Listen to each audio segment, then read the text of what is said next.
Thank you, Chase. Now, what do I care about you calculating more?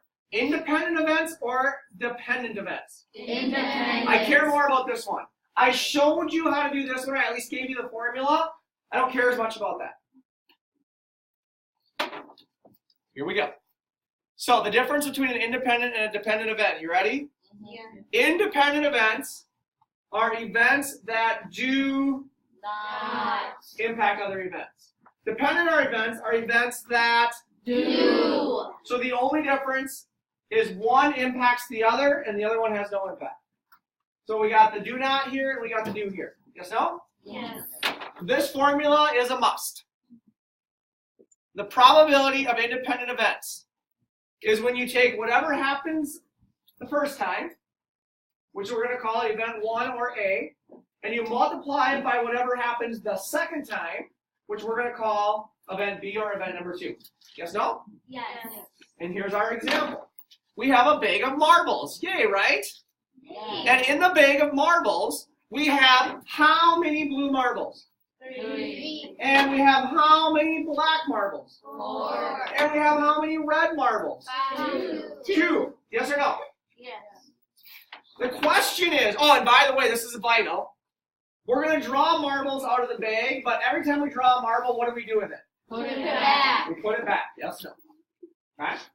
So what is the probability that if you were drawing marbles out of the bag, that you would first of all draw a black marble? 4.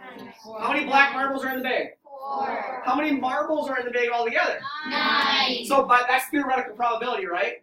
Number of favorable outcomes, which would be we're looking for black, and total outcomes would be all the possible. So there's a 4 out of 9 chance of drawing a black marble.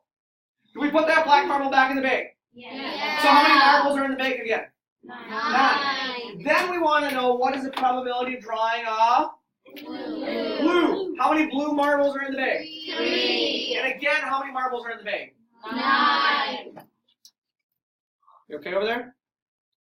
We cross-reduce, yes or no? Yes. Do you have to cross-reduce? No, it just makes like you're reducing at the end easier. So what is 4 times? We cross-reduce the 3 and the 9. Yes. We ended up with 4 over 27. Got it? Yeah. And by the way, just for kicks and giggles, I'm actually going to show this. If I asked you for the percentage, you would simply do what? 4 divided by 27. Then what? Multiplied by Which equals? What percentage rounded to the nearest whole percent? 15%. So 15% of the time. Girls, I'm not sure what's going on, but it's bothering me, so stop. All right, here's another example. Instead of drawing 2 marbles, we drew 3 marbles. You just continue to do the same thing, right? Yeah. Continue to do the same thing. The last thing I'm going to show you then would be the probability of dependent events, which I care a little bit less about. The difference between dependent and independent is the formula for dependent events still has a probability of A.